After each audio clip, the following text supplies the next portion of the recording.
Hey, Alec, how's it going? Well, it's a good day. It's cold. We got a lot of snow today, Connection is and yeah, already a but it's going suspect. cool, as it The always tends to be. first word of your mouth was it was frozen for a bit. Awesome. Uh, That's just the way I wanted to start everything right now hmm. with my life. Well, we're here to talk about the Mandalorian. We We are previously talked indeed about every Star Wars movie in existence, known and to man. then, but we took a 1 week break from Star Wars. Now we're gonna talk about the Mandalorian. Yeah, it was something like that. It wasn't very long. But I took it. It was a little bit. I had to catch up on it because I was behind, and then we You were had the whole indeed. gift exchange thing. So, Indeed. but I've seen it all now, and Yep. we're here to talk about it.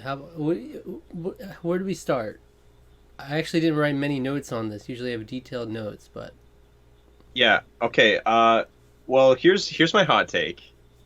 Um, The Mandalorian is the best Star Wars content since the original trilogy. okay, it's not a bad take. Yeah, that's my take I anyway. don't vehemently disagree with it. Okay, well that's good. I mean, I'm glad. I See, mean, it's super solid TV, you know? It's it's good. It feels like Star Wars, this idea to like feel like something. But like the storytelling, the world building, none of it feels like over the top or overly in your face. It all feels natural.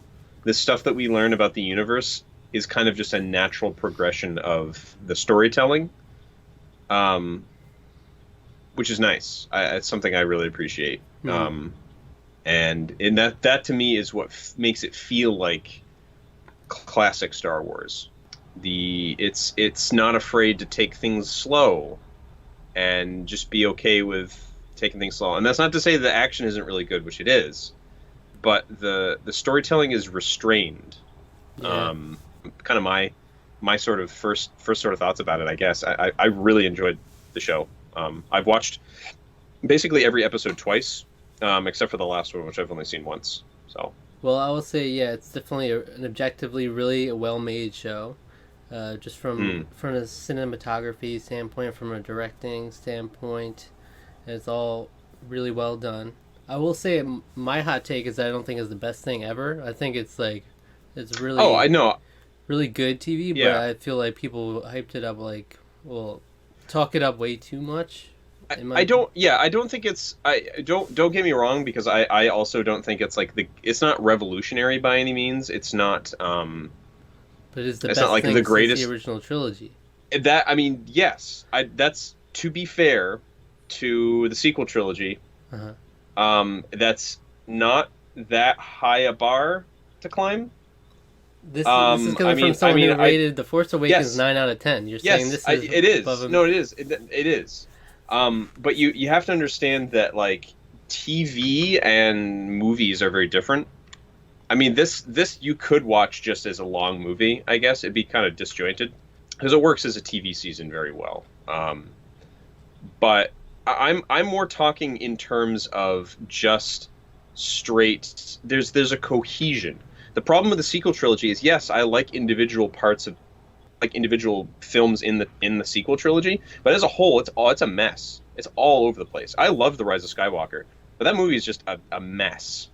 Like I think we talked about how kind of it works, but it's it's not um it's no secret that it's messy because if of no singular creative vision.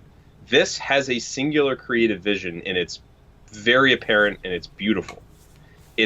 It works because of that so well, and that's why I say something like that. That's why I have that. I agree with you. I don't think it's the greatest thing ever. I think it definitely is. It's not groundbreaking. It's not bringing necessarily anything new to the table, but it is executing all of the things that it does extremely well. hmm Um, Yeah. so I'll say just any negatives to get those out of the way. We can start there and then go into positive because there's more of those. But in terms of things I don't like is that I would find the characters maybe kind of surface level. Maybe they'll develop them more, but as far as like this first season, there's not much in terms of character development. Like you have the, what's her name, the main woman. Oh, she's only in like 3 episodes or something. Yeah, but Yeah, I don't remember. Yeah, I can't remember. But she her name. becomes one of the main characters pretty We should- quickly. At least. Yeah. And she's basically Well, I mean, just she does like her characteristic yeah. is that she's like the tough woman, and then you have Mandalorian, who's just kind of the guy behind the mask kind of thing. He has some like developing moments, but the entire thing is about his development as a character. He definitely has character growth throughout this whole season. he has. And it's incremental too. It doesn't all happen at once. Okay, where though? Because I think the one development is when he gets Baby Yoda. I see that as the grows attached to it, and then like goes against or is like questioning the way he operates things, but Right, but he doesn't just it's not just that he grows attached to it, it's that he almost the reason that he takes him in at all is because it reminds him of when he was a kid. mm-hmm. And he was abandoned. He obviously has a strong sense of morality that sort of comes into play because of that, because of the reawakening or the rekindling of this this sort of idea of remembering his childhood. I would say he challenges the status quo of things more. I mean, obviously you see it the most apparent in the 3rd episode, which is probably, if the last episode is not my favorite episode, the 3rd one is, I would say. Episode 3 is really great. Which one is that? Episode 3 is the one where it's called The Sin, and that's the one where he turns the child in, and then but then just like immediately, like not immediately, but eventually he's just like, something's just wrong about this whole thing. So he changes his mind and he blows up, kills a bunch of people and takes the child back. So, or Baby Yoda. We can just call him Baby Yoda. We're not Disney executives. It so. is the child trademark. The child, yeah. Yeah, because when I was about to watch the show, unfortunately, that's what I hate about like social media and like Twitter culture when it comes to entertainment and stuff, is that like it couldn't be a surprise for me unless I watched it immediately, because everyone had these freaking Baby Yoda memes and gifs all over the place. It was unavoidable. I was just fortunate enough to miss that. I just missed it. I don't know. I must have done it like, I think the first Baby Yoda meme I saw was like, I want to say it was after I watched the 2nd episode, because I watched the episodes 1 and 2, because those came out pretty close to each other, and I watched those like one right after the other, and then the first thing I saw was maybe an hour after I saw the episode. I was like, man, I'm so glad I watched this in time, as I would have been like, what? So yeah, basically that's why I was thinking going into it. I was like, is this actually baby form of Yoda? Because everybody refers to it as Baby Yoda. I'm like, oh, okay, yeah, that's what it is. But then it's like, oh no, it's not. But people just don't know what to name it because they're not given anything else to name it. And I guess that's just the easiest way. Right. Well, we don't know very much about the species. We don't know anything about the species, so So if you look at the main characters, you have Mando, you have Tough Woman, you have Baby Yoda, and you have Grief. Anybody else? What was it? What's his name? Grief is the black guy. Oh, okay. I just say Carl Weathers. I don't remember his actual character name. Well, that's a problem, isn't it? And Carl Weathers is not. That's because it's more. Yeah, I guess it could be.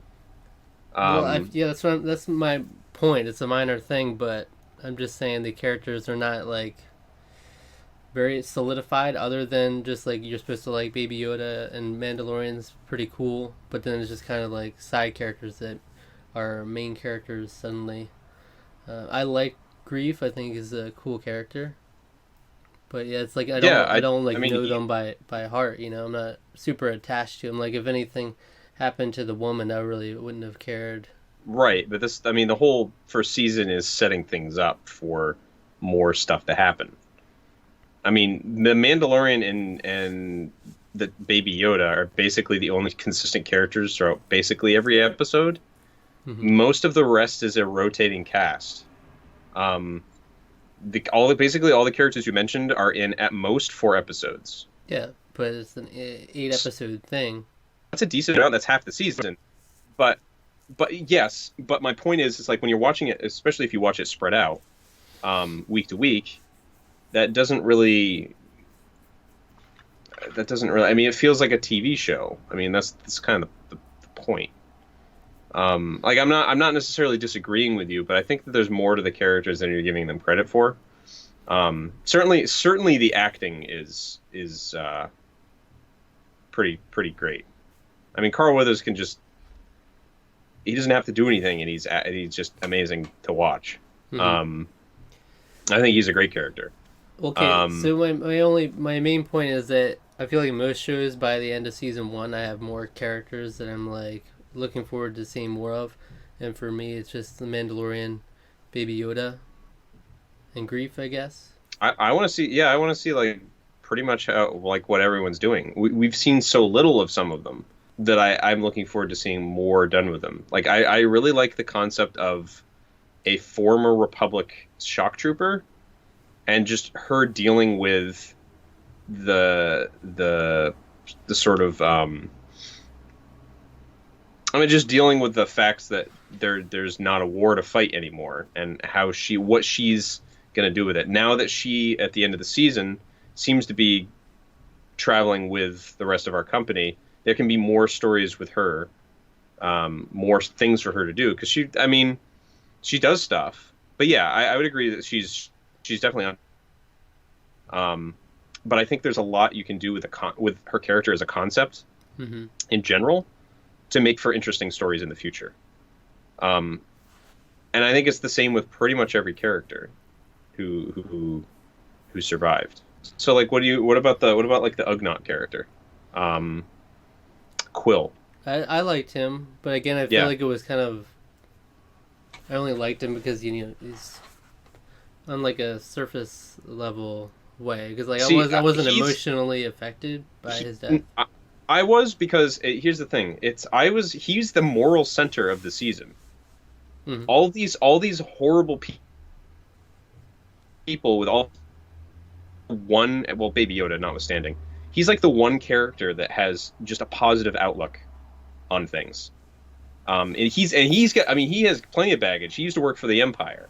He even admits it. He was criticized at one point. He's like, yeah, but I think I did, but I find no shame in the work I did. I worked the hardest I could. He's like a good person. Yeah. Whereas everyone's shades of gray. And to me, especially like when you get to the point where towards the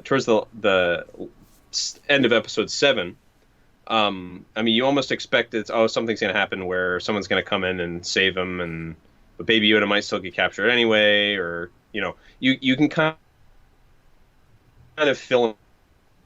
I honestly didn't expect him to die there.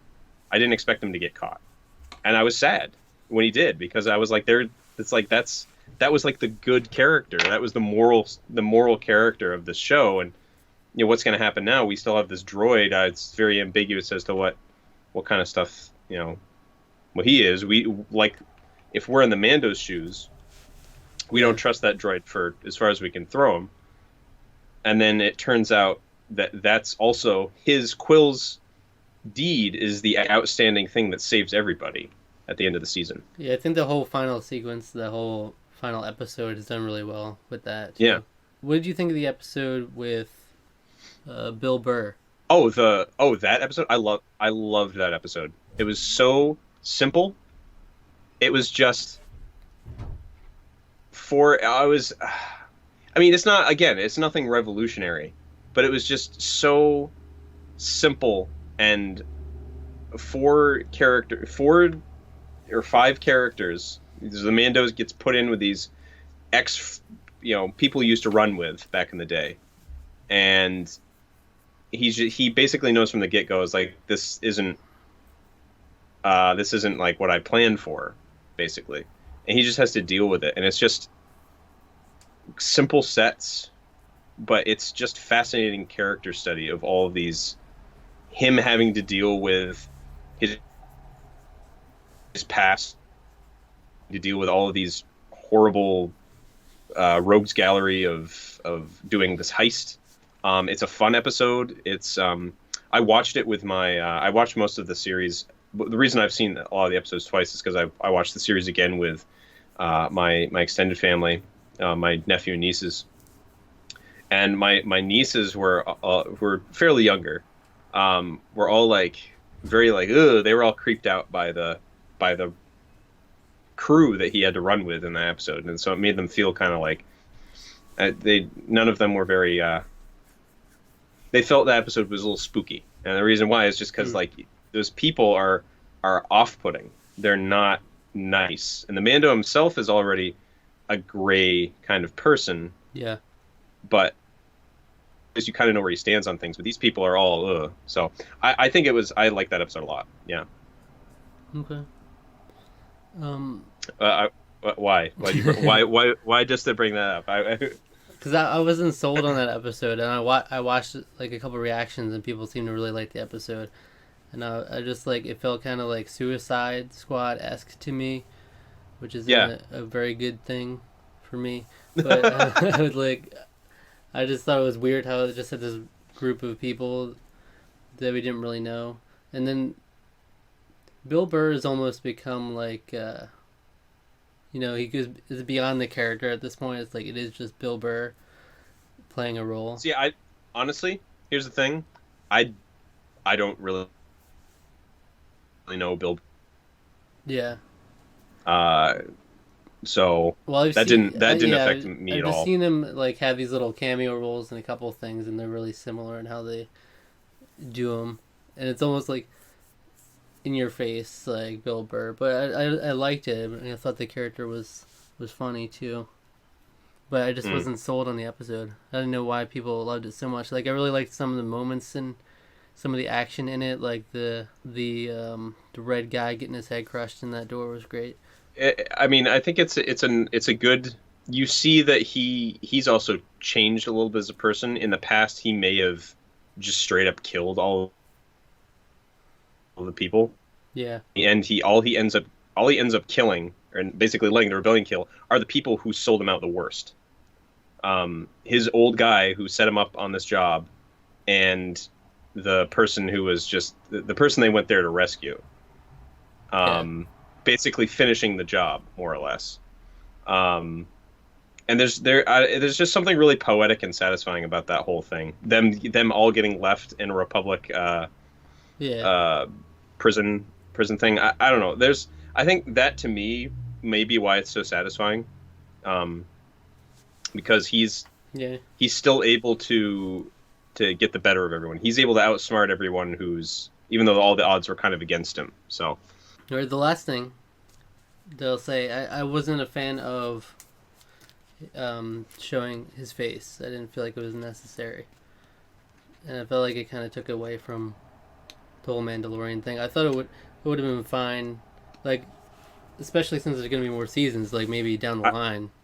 I was fine with it, and the reason why is because it was like the least flattering shot you could think of.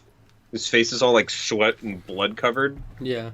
And you just see that he's a normal guy. And the thing is, I think the thing that I like the most about it, was I hadn't looked up images of the actor beforehand. I was just like, that is not what I expected him to look like. And I really like that a lot. Mm-hmm. I think I slightly agree with you. Like maybe it would have been better if they'd saved that for later, but like, if you're gonna do it in the first season, they couldn't have picked a better spot to do it. Yeah, I just feel like it's kind of pulling back the curtain a little bit, like a little too much. Like I feel like the way they did the shot before, where he was like having a drink, he put the helmet down. Like I like stuff like that.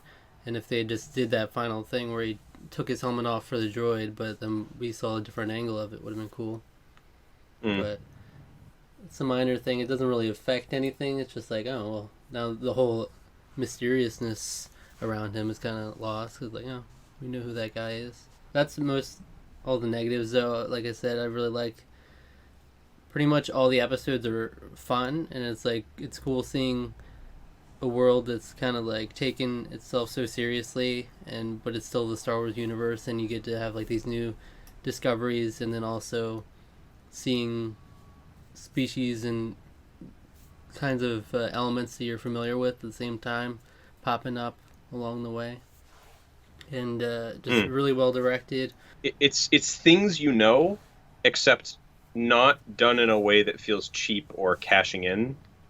I'd say like maybe the most it almost felt like that was like in the first episode when they were showing like all the people frozen in carbonite, which was a little like, yeah, that was a little like maybe a little too much fan service, but like very little of that throughout the whole show, very little of it, and that to me, I think it's appreciating the fans, but it's also respecting them a lot too.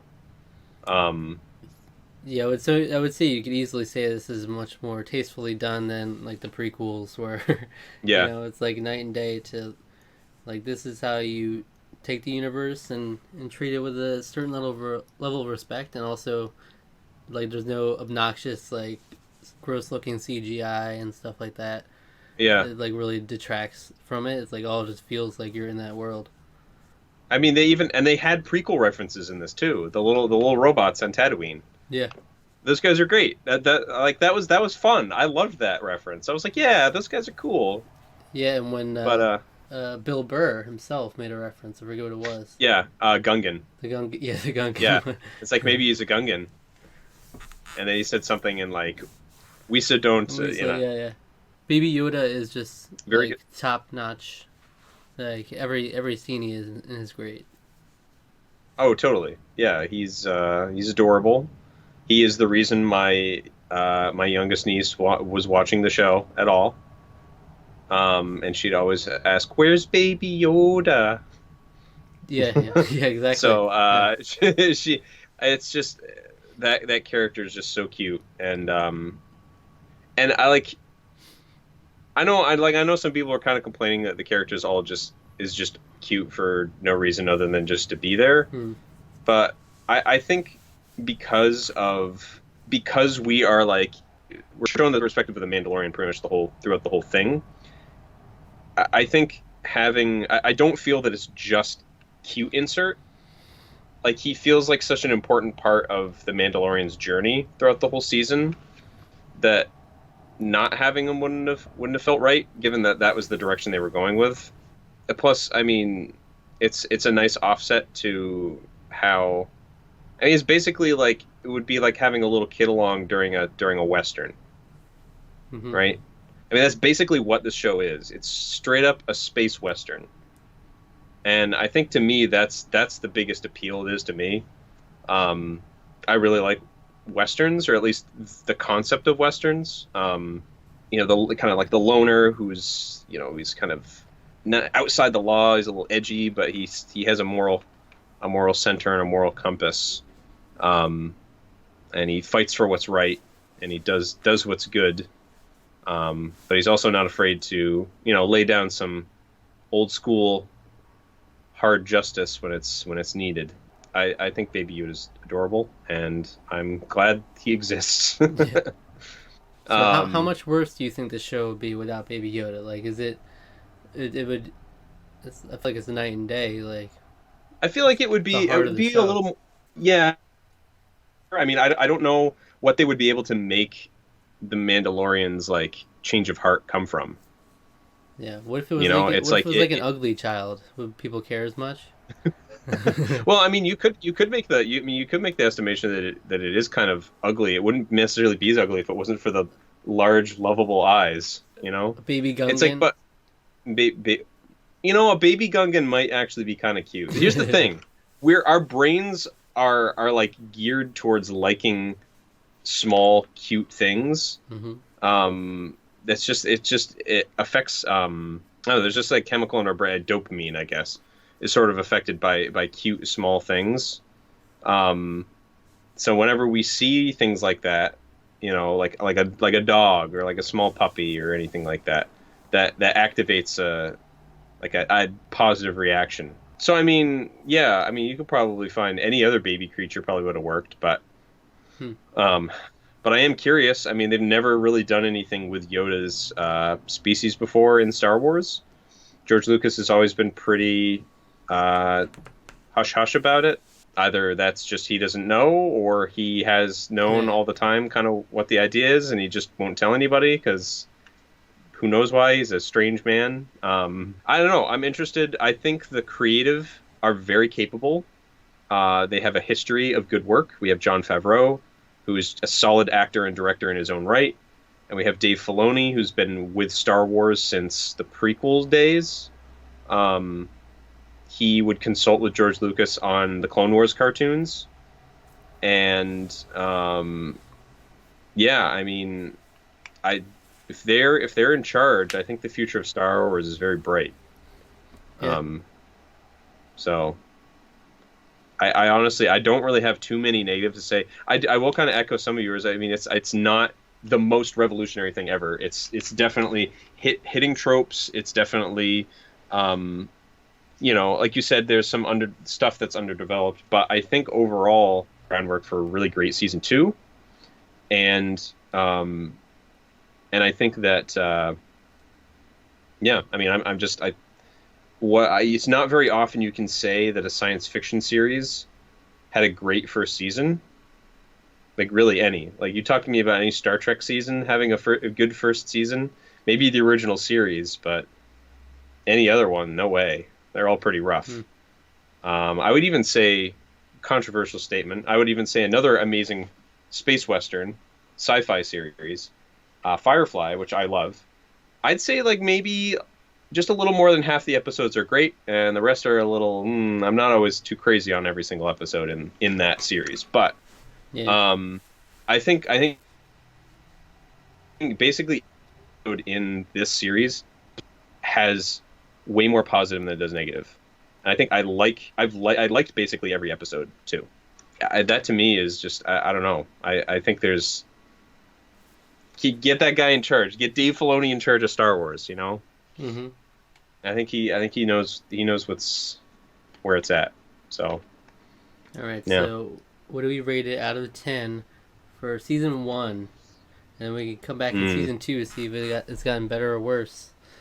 I will give it an 8 out of 10 because I don't feel like it's fully fleshed out yet. I feel like season two definitely has the potential to be like 9 out of 10, Mm-hmm. 9.5 easily. Mm. And like as far as like this direction and everything like that, cinematography, there's no complaints there. But I Yeah, just yeah. feel like It the was story could be fleshed out more for sure. it was something like $12 million an episode. Nice. Yeah, I mean they had the budget to back it up. And it shows. I mean, it literally looks like a movie. It's movie quality. Everything is movie quality. The music, Yeah. the cinematography is gorgeous. The editing is great.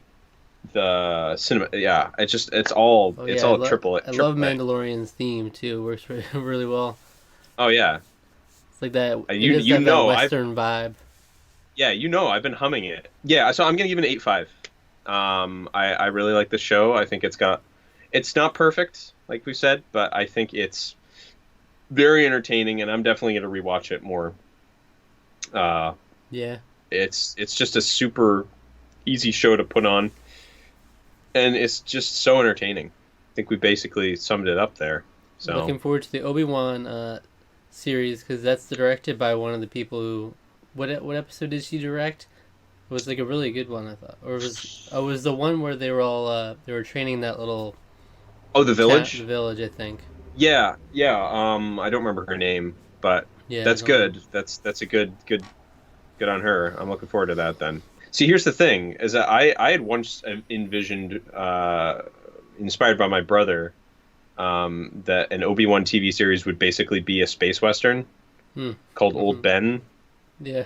You just make it about his adventures on Tatooine. So like, I don't know. They could just do another space western. I'd probably be okay with it. Everyone else would probably think it's kind of dull or something. So I don't know. We'll see. We'll see what tone or direction they take with that. I'm It could be very, wacky and crazy, like when he jumped out yeah. It'll of be that like drone. bonkers. Yeah. Yeah. I don't know. But I mean, I'm looking forward to that. I think as long as they have this creative team or people involved in it, having a plan, having a collaborative plan going forward, I think is what's necessary for them. And as long as they have that, I think that's it's smooth sailing ahead of them. I think so. Yeah. The fan base has been very positive for this, which you can't say about. The fan base is united. Yeah, you can't say that about hardly anything Star Wars these days, but this is uniting the fan base, I think. Baby Yoda has united. Baby Yoda has united the fan base, yeah. And the casuals. Like, basically. some of my work, I was like, before I had watched it, I was like, I still need to watch The Mandalorian. And she's like, oh, I saw it already. I was like, oh, are you a Star Wars fan? And she's like, no, I just watched it for Baby Yoda. Okay. No, it is, like, I had a coworker too who I was saying that I was watching The Mandalorian. He was like, "Oh, I've never really watched any of the Star Wars. I've watched like the original films, but that's about it." And I was like, "You literally don't have to know anything about any of them to like it." Yeah. And he was like, "Oh, okay, maybe we'll give it a shot." So. All right. Well, Yeah. we'll see you after season 2, I guess. Yeah. Whenever that may be. We'll be back, talking more Mandalorian for sure. And Obi-Wan when that comes out, and other things. Other Right. Star Wars.